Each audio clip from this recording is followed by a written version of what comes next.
清明矿脉入口处，凛冽的寒风裹挟着细碎的冰晶，如沙粒般拍打在众人脸上。刘高下意识眯起眼睛，刺骨的疼痛让他倒吸一口冷气。他裹紧身上厚重的皮袄，粗糙的羊毛蹭得脖梗发痒，呼出的白气在眼前凝成转瞬即逝的冰碴。蹲下身时，膝盖传来细微的脆响，指尖拂过矿洞边缘皲裂的岩石，那触感就像抚摸着一具干枯的骸骨。岩石表面细密的裂痕如同干涸的河床，本该充盈着灵气的地方，此刻却透着一股令人心悸的死寂，仿佛被抽走了所有生机。不对劲，这矿脉的灵气波动比3天前又弱了3分。他眉头拧成一个死结，声音里满是掩饰不住的忧虑，呼出的白雾在话语间翻滚。身旁的阿七握紧铁镐，骨节因用力而泛白，铁镐头重重敲击在石壁上，发出空洞的咚咚声，回音在矿洞中久久回荡。族长，会不会是矿脉真的枯竭了？阿七的声音带着一丝忐忑，目光紧紧盯着刘高，试图从他脸上找到答案。带着满心的疑惑，刘高带领族人踏入矿洞，洞内弥漫着一股潮湿发霉的气息，仿佛陈年的腐液与泥土混合发酵。头顶的石缝不时滴下冰冷刺骨的水珠，顺着衣领滑入后背，让人忍不住打个寒战。脚下的碎石在靴底发出咯吱咯吱的声响，每一步都像是在寂静的深夜敲响的警钟，格外清晰。突然，走在前方的族人压低声音，带着惊恐的颤音惊呼：“快看，那是什么？”众人急忙举着火把凑近，跳动的火苗将岩壁照得忽明忽暗。只见上面密密麻麻爬满了指甲盖大小的虫子，它们通体漆黑如墨，翅膀上泛着幽蓝的冷光，如同洒落人间的星辰碎片。这些虫子正疯狂啃食着岩石，每啃过一处，岩石便迅速失去光泽，化作灰白色的粉末簌簌掉落。空气中弥漫着一股刺鼻的焦糊味。是灵虫！刘高瞳孔骤缩，浑身的血液仿佛瞬间凝固。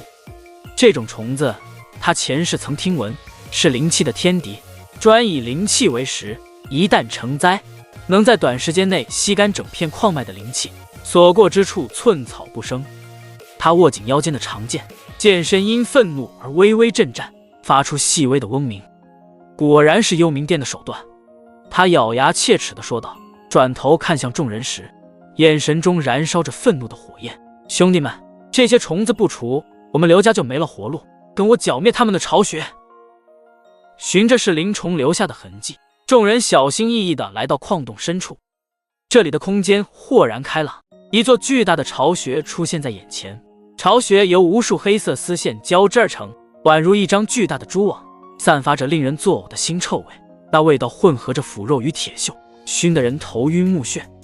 巢穴中央，密密麻麻的是灵虫正在疯狂蠕动，它们相互挤压着，不时有新的虫子从丝线中孵化出来，发出细小的沙沙声，仿佛无数春蚕在啃食桑叶。动手！刘高一声令下，族人们挥舞着兵器冲了上去，刀剑与丝线碰撞，发出噼啪的声响，如同鞭炮在狭小的空间里炸开。是灵虫被斩杀后流出的绿色汁液溅在地上，冒出阵阵白烟，空气中弥漫着一股刺鼻的酸臭味，熏得人睁不开眼睛。就在众人激战正酣时，矿洞深处突然传来一阵阴森的笑声，那笑声像是从九幽地狱传来，让人毛骨悚然。刘高，你果然来了！随着声音，一群身着黑袍的幽冥殿爪牙从阴影中走出，为首的是个脸上有道狰狞伤疤的男子，那伤疤从左眼一直延伸到嘴角，宛如一条扭曲的蜈蚣。他把玩着手中的毒刃，刀刃上滴落的毒液将地面腐蚀出一个个深坑，发出滋滋的声响，刺鼻的烟雾腾空而起。这些是灵虫，可是我们专门为刘家准备的大礼。他舔了舔嘴唇，眼中闪烁着阴毒的光芒。刘高眼神一凛，挥剑挡下偷袭的爪牙，剑刃与对方兵器相撞，火星四溅，如同夜空中绽放的烟花。幽冥殿，你们作恶多端，今日就是你们的死期！他大喝一声，声音在矿洞中回荡。战斗瞬间升级，矿洞内喊杀声震天，兵器碰撞声是灵虫的嘶鸣声交织在一起，仿佛一首死亡交响曲。刘高身形如电，在人群中穿梭，每一剑都精准刺向敌人的要害。他的衣衫很快被鲜血浸透，黏腻的血液顺着衣角滴落，在地上晕开一朵朵妖艳的红梅。头发也被汗水和血水粘在脸上，遮住了半张脸，但他的眼神却愈发凌厉，仿佛两把出鞘的利刃。小心！阿七突然大喊，声音中带着惊恐。刘高猛地侧身，一道黑色的暗器擦着他的耳畔飞过，钉入身后的岩壁，溅起一片碎石，碎石划破他的脸颊，火辣辣的疼痛传来。他转头望去，发现幽冥殿众人正在布置一个诡异的阵法，阵法光芒闪烁，隐隐有将众人困住的趋势。那些光芒如同一条条发光的锁链，在空中交织缠绕。刘高心中一紧，迅速扫视四周，敏锐的目光发现巢穴后方有一处薄弱点，那里的光芒相对暗淡，只要摧毁那里，就能打乱敌人的计划。阿七，你带人吸引他们的注意力，我去毁掉阵法核心。刘高大声下令，声音盖过了战场上的喧嚣。阿七重重的点头，脸上满是坚定，带领几名族人冲向敌人。他们的喊杀声瞬间吸引了幽冥殿众人的目光。刘高趁机施展身法，如同一道黑色的闪电，朝着阵法核心冲去。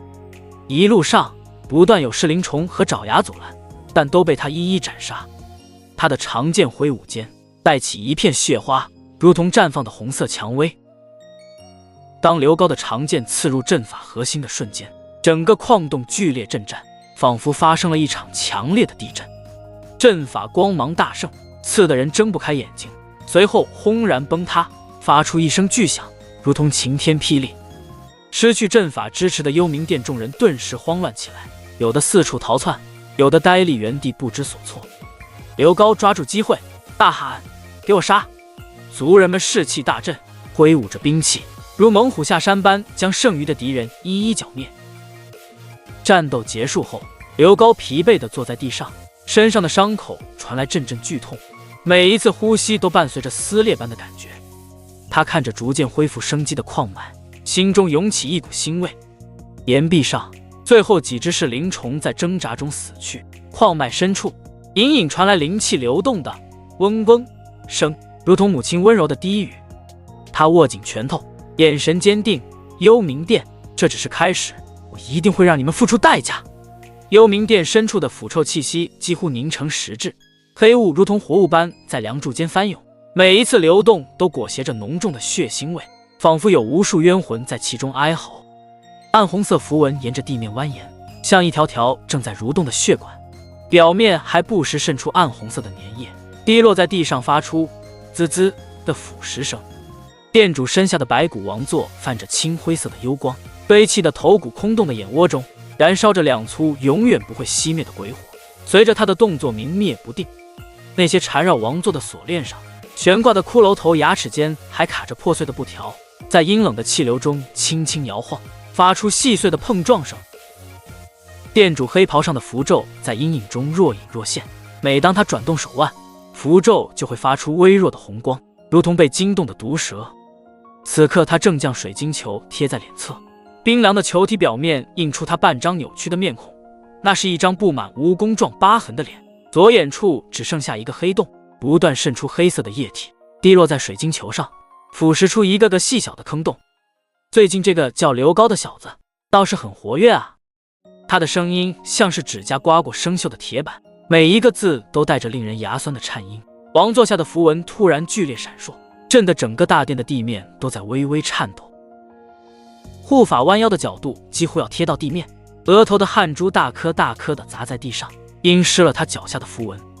他喉结滚动，声音带着难以掩饰的颤抖：“殿主，此子不仅破坏了我们在清明矿脉的计划，还四处拉拢势力，似有与我们作对之意。”说到作对二字时，他的肩膀猛地抽搐了一下，仿佛已经看到了自己悲惨的下场。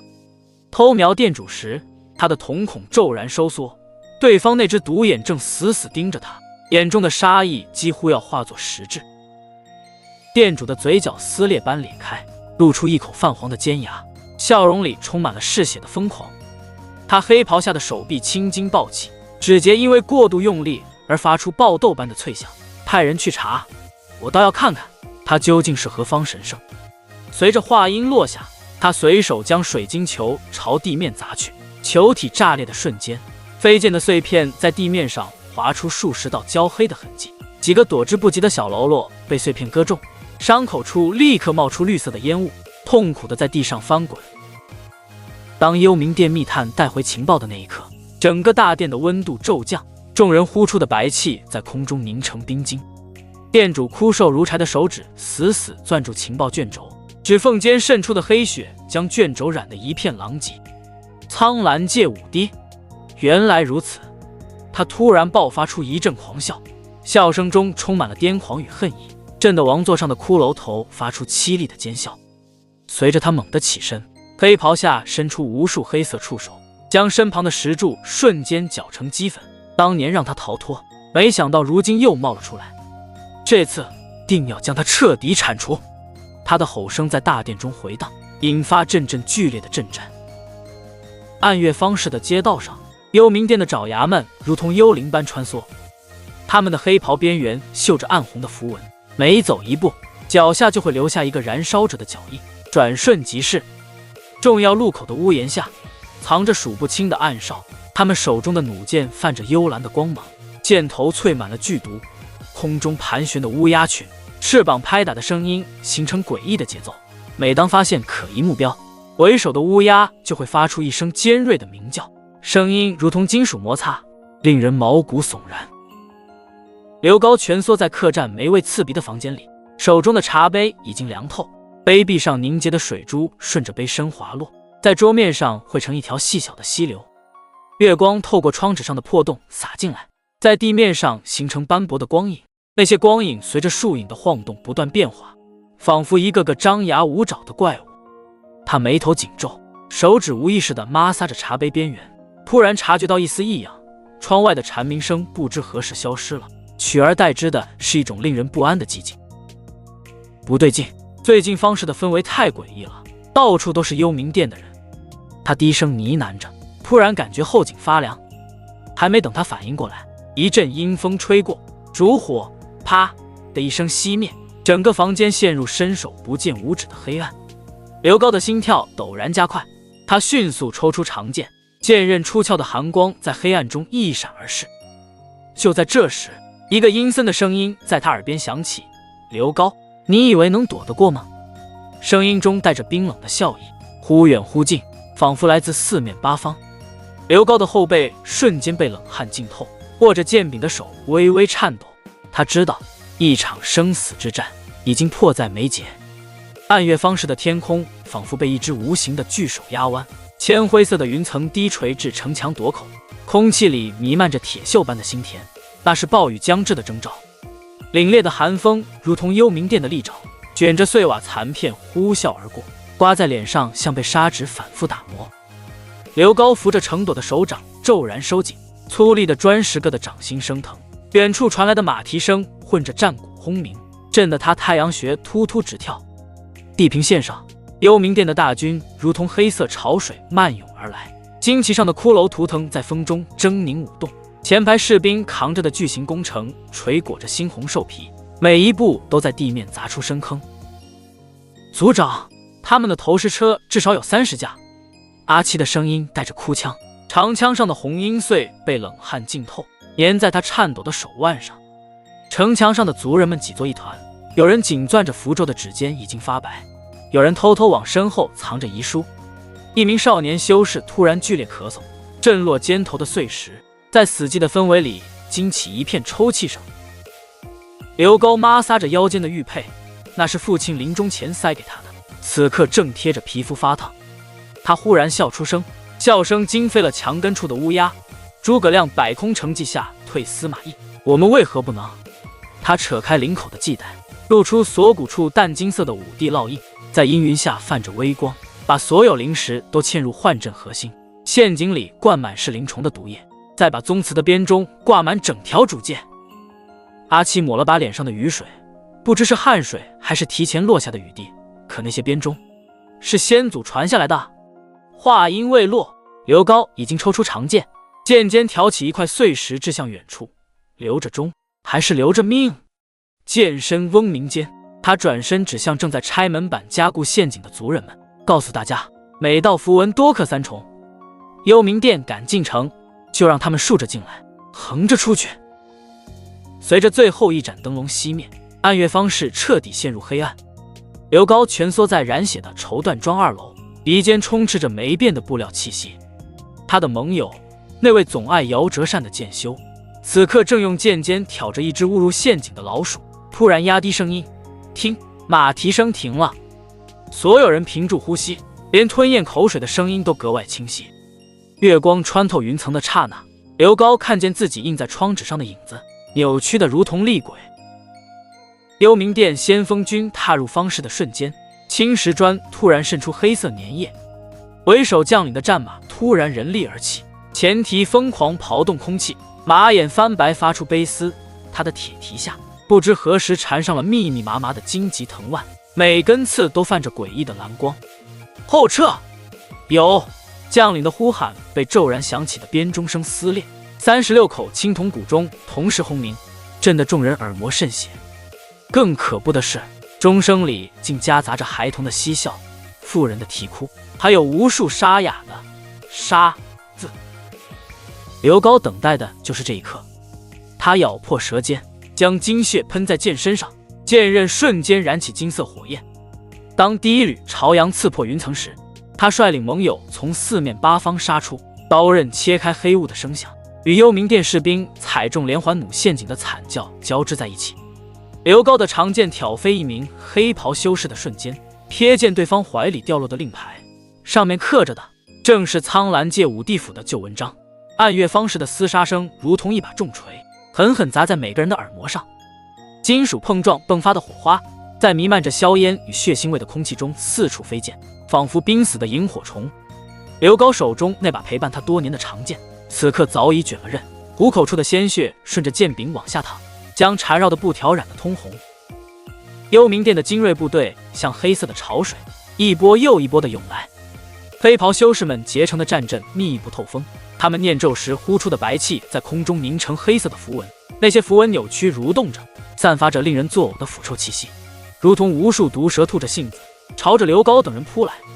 腐臭味混着战场上的血腥气，直往鼻腔里钻，熏得人胃里翻江倒海。族长，撑不住了！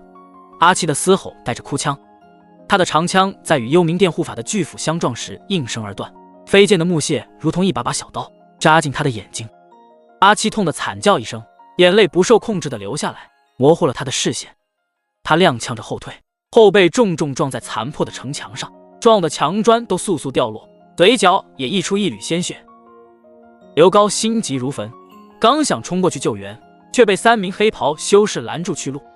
对方的弯刀挥舞间，带起阵阵腥风，刀刃上泛着幽蓝色的毒光，在昏暗的战场上格外刺眼。刘高挥剑格挡，每一次碰撞都震得他手臂发麻，虎口的伤口撕裂得更大，鲜血不断涌出。刘高感觉自己的体力正以肉眼可见的速度流逝，每一次挥剑都像是在抽干身体里最后的力量。他的呼吸急促而沉重，每一口气息都带着血腥味，喉咙像是被滚烫的铁水灼烧着。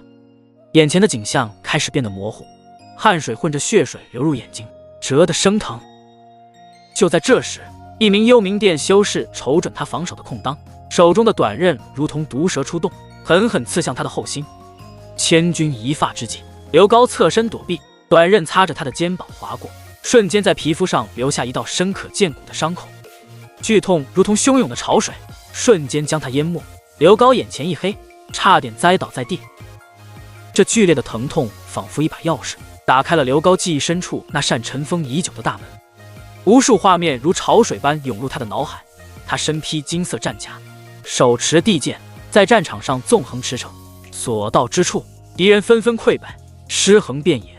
他站在巍峨的武帝府中，接受万民朝拜，脚下是沉浮的四海八荒，欢呼声震天。还有与幽冥殿的那场惨烈大战，自己力战不敌，被叛徒出卖，坠入无尽深渊，耳边回荡着敌人的狞笑。这些记忆如此清晰，每一个细节，每一种情绪，都像是重新经历了一遍。我想起来了，刘高仰天长啸，声音中充满了悲愤与不甘。这声怒吼穿透了战场上的喧嚣，惊得空中盘旋的乌鸦纷纷四散而逃。他的眼神瞬间变得锐利如鹰，周身气势暴涨，一股强大的威压从他体内散发出来，地面上的尘土都被震得飞扬起来，震得周围的黑袍修士踉跄后退，有的甚至一屁股坐在地上。他的头发无风自动，衣袍猎猎作响，仿佛有一股无形的力量在鼓动。紧接着，他掌心燃起一团金色的火焰，火焰跳动间，隐隐有古老的符文闪烁，正是失传已久的焚天诀。焚天灭地！刘高怒吼一声，将手中的火焰挥出，金色的火焰如同一条咆哮的巨龙，带着毁天灭地的气势冲向幽冥殿的战阵。所到之处，空气扭曲变形，发出噼里啪啦的爆响，仿佛空间都要被撕裂。火焰接触到黑袍修士的瞬间，他们发出凄厉的惨叫，那声音充满了恐惧与绝望。他们的身体在火焰中迅速燃烧，皮肤被烤得焦黑，头发瞬间化为灰烬，不过眨眼间就化作了飞灰，随风飘散。整个战场被金色的火焰照亮，热浪扑面来，烤得人皮肤生疼。远处观战的士兵们都忍不住后退几步。然而，过度使用焚天诀让刘高付出了惨痛的代价。他感觉自己的经脉如同被无数钢针穿刺，又像是被烈火焚烧，剧痛难忍，仿佛每一个细胞都在叫嚣着痛苦。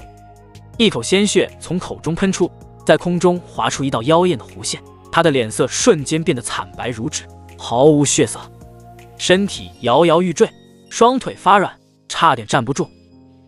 阿七见状，连忙冲过来扶住他，焦急地喊道：“族长，您怎么样？”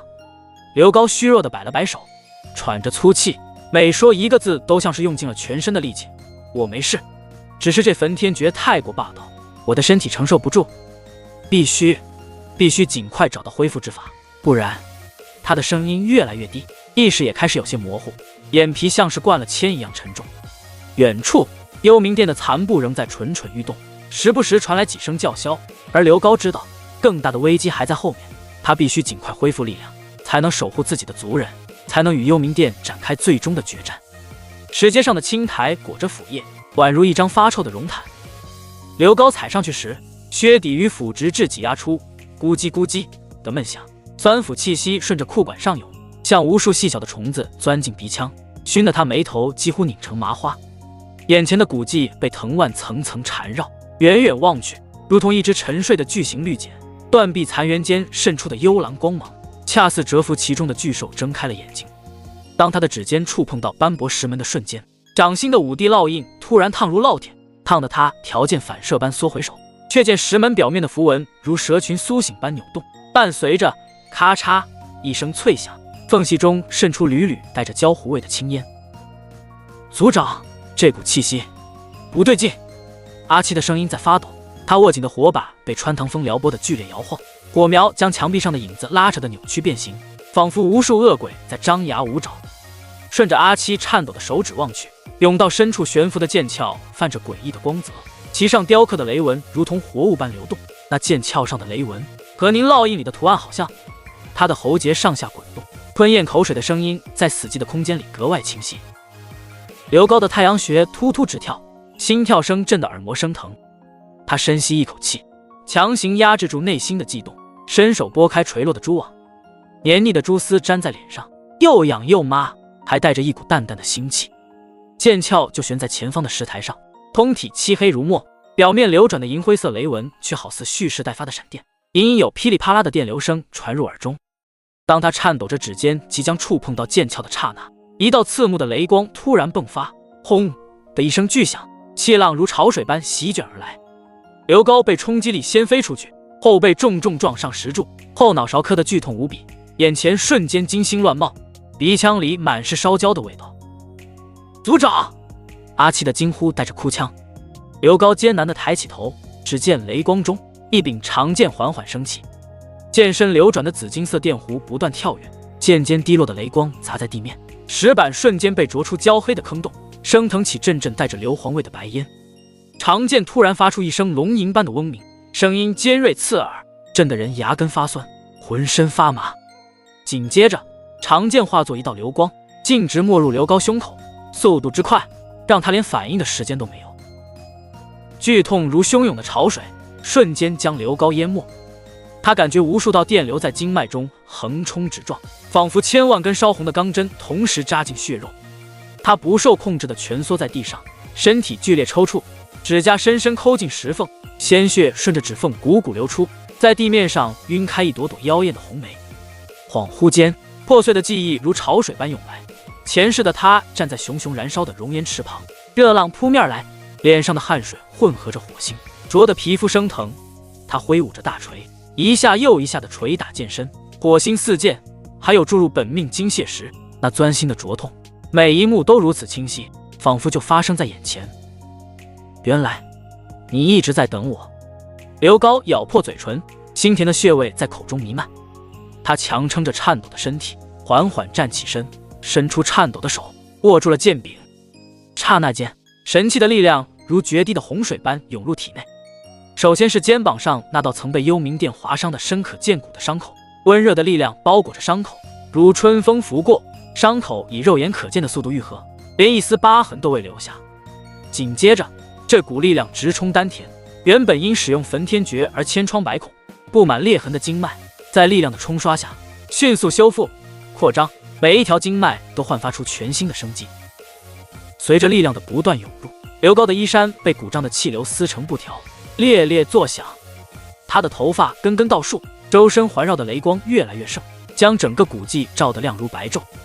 他仰天长啸，声音中带着神气共鸣的震颤，仿佛要将这些日子的憋屈和愤怒全部宣泄出来。轰的一声巨响，古迹上方的云层迅速汇聚，一道水桶粗的天雷轰然劈落，正中他的天灵盖。剧痛与力量交织在一起，他感觉自己的识海在不断扩大，修为如同火箭般节节攀升，突破元婴期、化神期。强大的力量不断冲击着全新的境界壁垒，直到撞上一个未知的领域，才缓缓停下。阿七呆立在原地，嘴巴张得老大，震惊得说不出话，手中的火把掉在地上，火苗渐渐熄灭，他却浑然不觉。刘高缓缓睁开双眼，眸中雷光流转，举手投足间都散发着令人心悸的威压。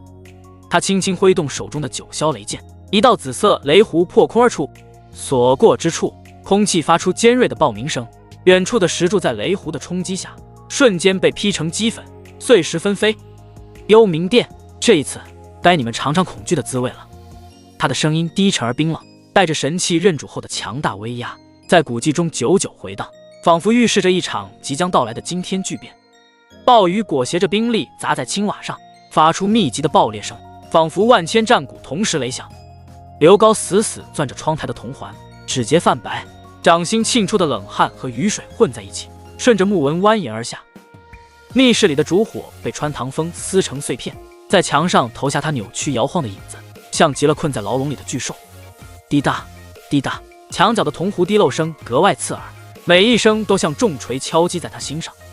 这已经是等待的第3夜，盟友潜入幽冥殿后便如石沉大海，生死未卜。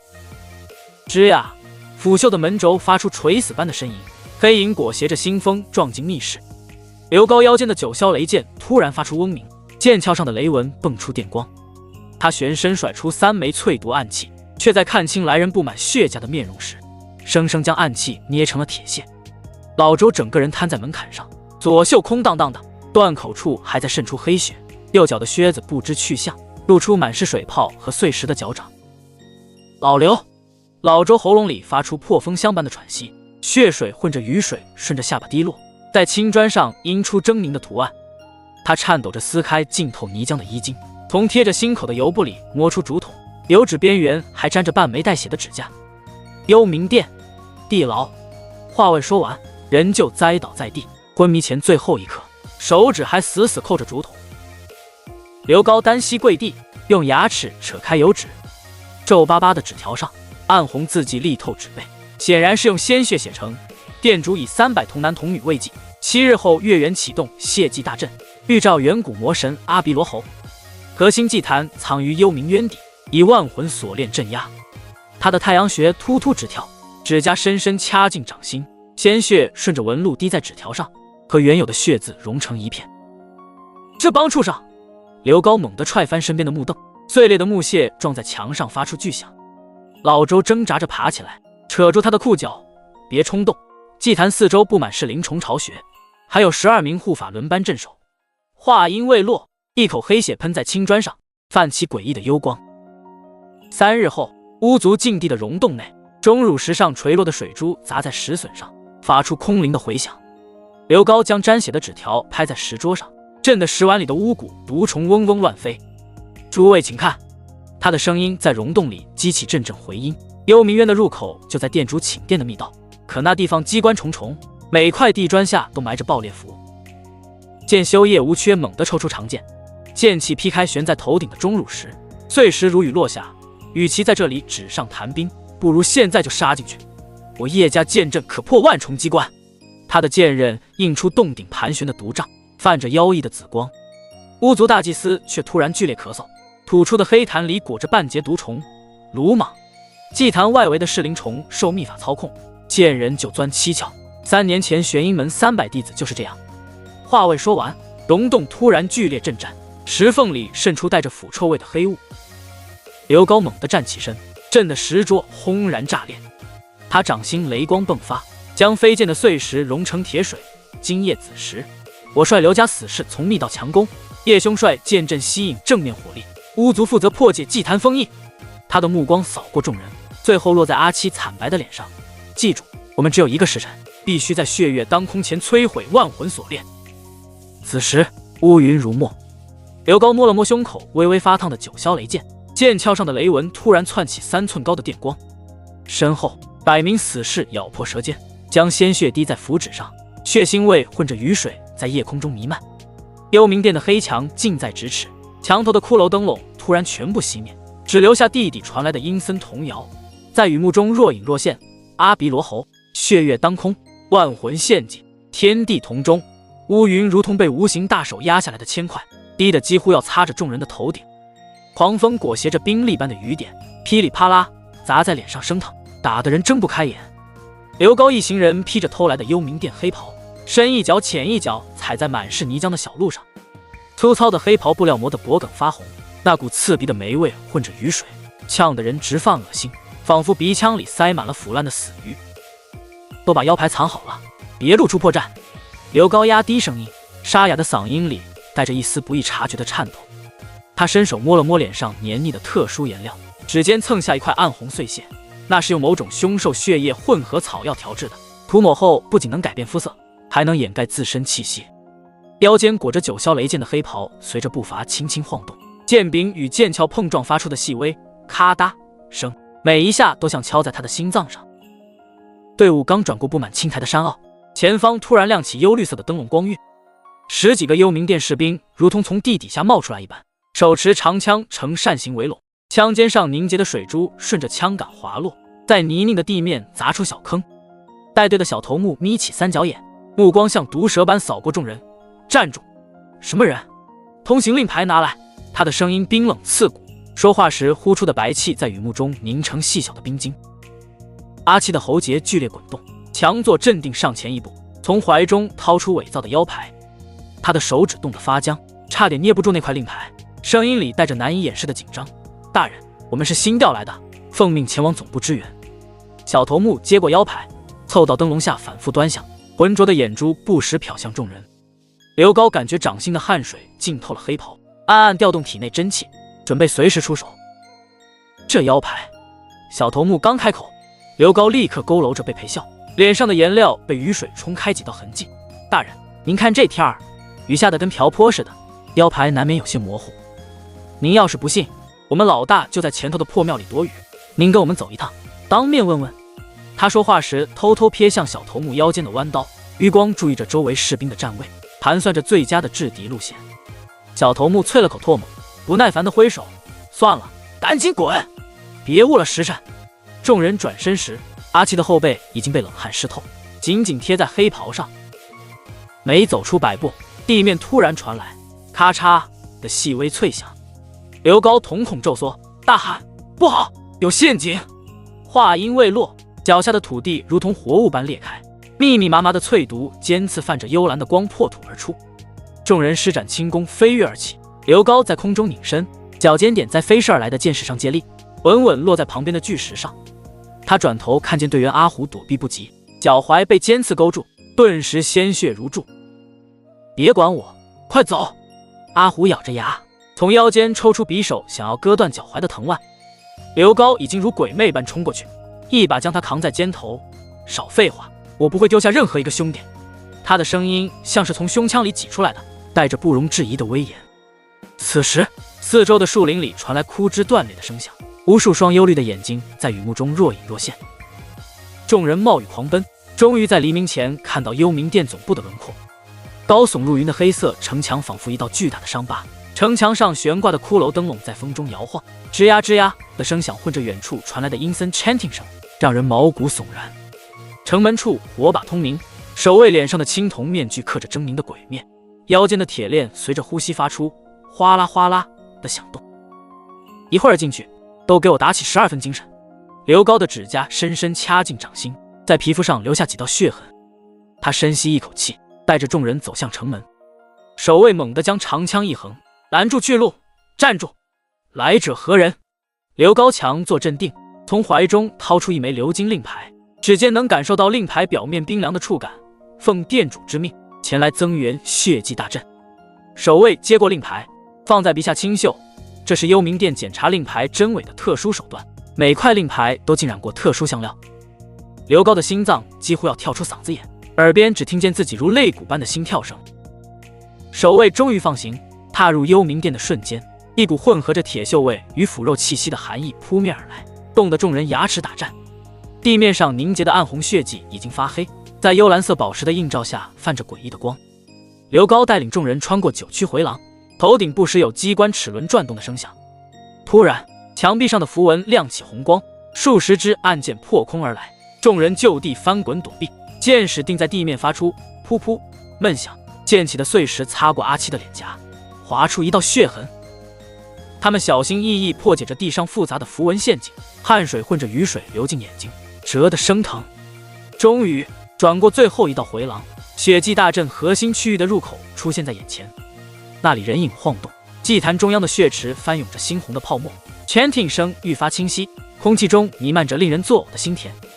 刘高握紧拳头，指甲刺破掌心，却浑然不觉，眼神中闪过一丝兴奋和警惕。终于到了，成败在此一举。他低声说道，带领众人贴着墙壁，朝着核心区域悄悄靠近。血祭大阵核心区域内，猩红雾气如同沸腾的岩浆，浓稠的几乎能攥在掌心。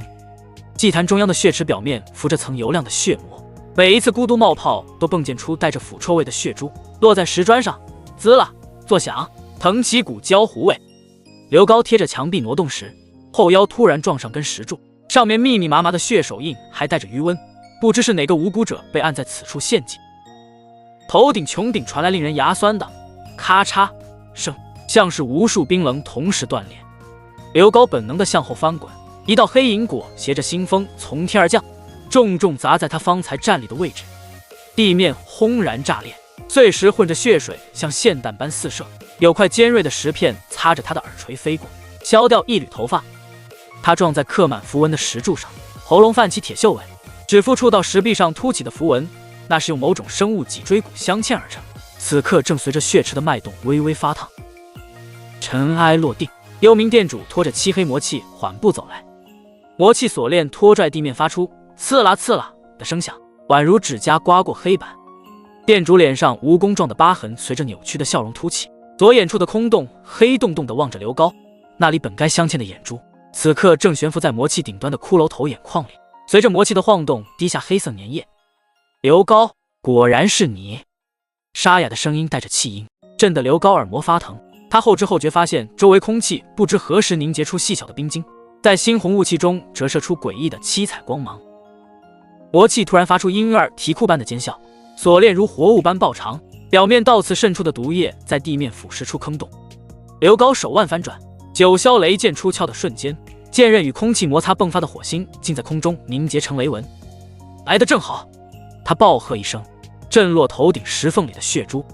雷剑与锁链相撞的刹那，空间仿佛被撕开到裂缝，刺眼的光芒中，刘高看见店主嘴角勾起的狞笑，对方故意露出破绽，掌心不知何时凝聚出团漆黑火焰，剧痛从左肩炸开，刘高踉跄后退，左肩黑袍被腐蚀出焦黑的窟窿，皮肤下窜起的黑色纹路正朝着心脏蔓延。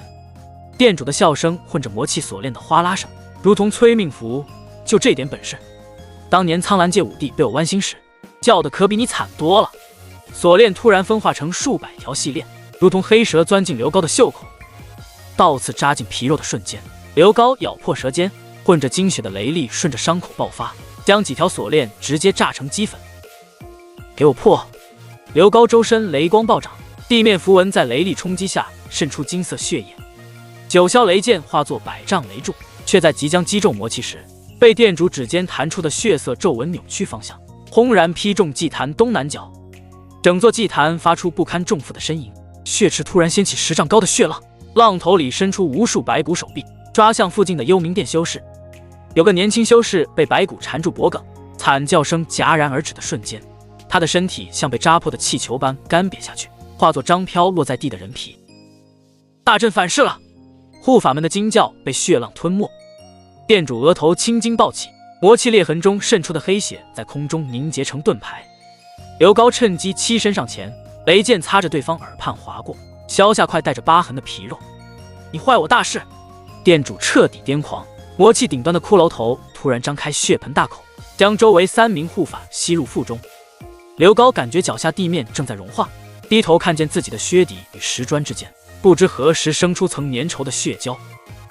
他咬破手腕，鲜血顺着剑脊注入，九霄雷剑发出龙吟般的轰鸣，紫金色雷光在周身凝聚成雷龙的刹那，刘高看见店主瞳孔骤缩，对方终于露出了恐惧。杀！雷龙裹挟着万钧之力冲去，所过之处血雾被蒸发成虚无，祭坛顶部的穹顶彻底崩塌，无数符文碎片如流星般坠落，照亮了店主扭曲变形的脸。祭坛顶部的穹顶如同被巨兽利爪撕碎的天幕，符文碎片裹着火，星如雨坠落。刘高被气浪掀飞的瞬间，听见自己后背传来肋骨错位的脆响，后腰重重磕在祭坛边缘的玄武纹石台上，硌得他眼前炸开无数金星。腥甜的血沫顺着嘴角溢出，喷在刻满人面蛇身图腾的石壁上，那些用活人鲜血绘制的纹路竟在血液浸润下扭动起来。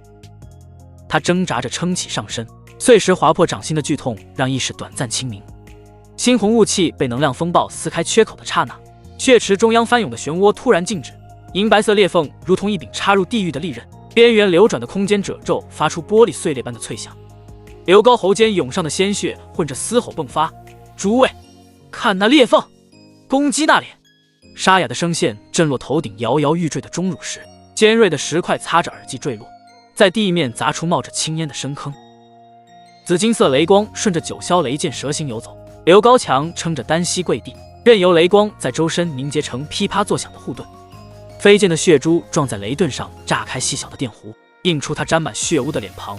左眼下方不知何时被划出深可见骨的伤口，血水混着尘土糊住睫毛，却遮不住眼底迸发的金光。巫族大祭司脖颈间的蛇形骨镯突然发出刺耳的嗡鸣，12节指骨状的镯身相互咬合，化作白骨巨蛇腾空而起。蛇腹处镶嵌的人牙泛着青黑色，每开合一次便喷出幽绿瘴气，所过之处石柱轰然碳化，连飞溅的石屑都在半空融成毒液。剑修叶无缺脚踏七星步，玄铁剑刃拖曳出9道虚影，剑气交织成的剑网裹着凛冽寒气，将沿途血雾冻成猩红冰晶。找死！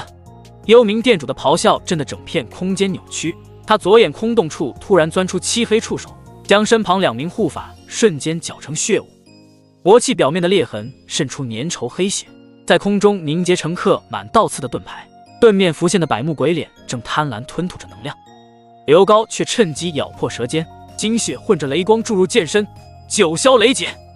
紫色雷柱撕裂云层的瞬间，刘高看见店主瞳孔骤缩，盾牌表面的鬼脸发出尖锐惨叫，被雷力烧得只剩焦黑轮廓。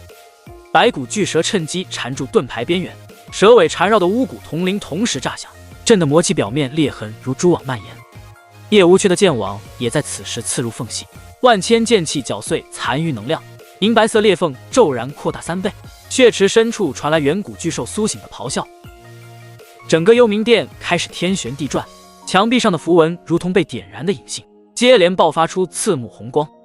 血池掀起的巨浪里，浮现出数以百计被献祭者的怨魂，他们腐烂的手指抓向天空，凄厉的哭喊声中夹杂着铁链断裂的轰鸣。建筑从根部开始皲裂，盘龙浮雕的眼珠突然渗出血泪，整座建筑发出不堪重负的呻吟。大阵要崩溃了，快逃！幽冥殿修士的惨叫被淹没在轰鸣中。刘高感觉五脏六腑仿佛被无形巨手揉捏，雷盾在冲击波下寸寸崩解，碎石擦着头皮飞过，在额角划出长长的血痕。他死死攥住剑柄，任由能量流将自己钉在石壁上，耳中只剩下嗡嗡作响的轰鸣声，鼻腔里充满烧焦皮肉与血腥混合的刺鼻气味。当尘埃终于落定，刘高吐出卡在喉咙里的血块，艰难地扒开压在身上的断梁，浸透鲜血的衣襟粘在伤口上，每动一下都扯得生疼。他眯起布满血丝的眼睛，在废墟中捕捉到一抹熟悉的黑袍。幽冥殿主正踩着遍地残肢断臂踉跄奔逃，左腿不自然地扭曲着，魔气也断成两截拖在身后。想逃没那么容易。刘高的怒吼震落头顶摇摇欲坠的横梁，他不顾肋骨断裂的剧痛，单脚蹬地跃起，九霄雷剑出鞘的雷光映亮他扭曲的面容，脸上的伤口还在汩汩渗血，却挡不住眼底燃烧的杀意。店主回头时露出的惊恐表情，被刘高眼中迸发的雷光彻底吞噬，复仇的脚步踏碎满地残骸，朝着黑暗深处步步紧逼。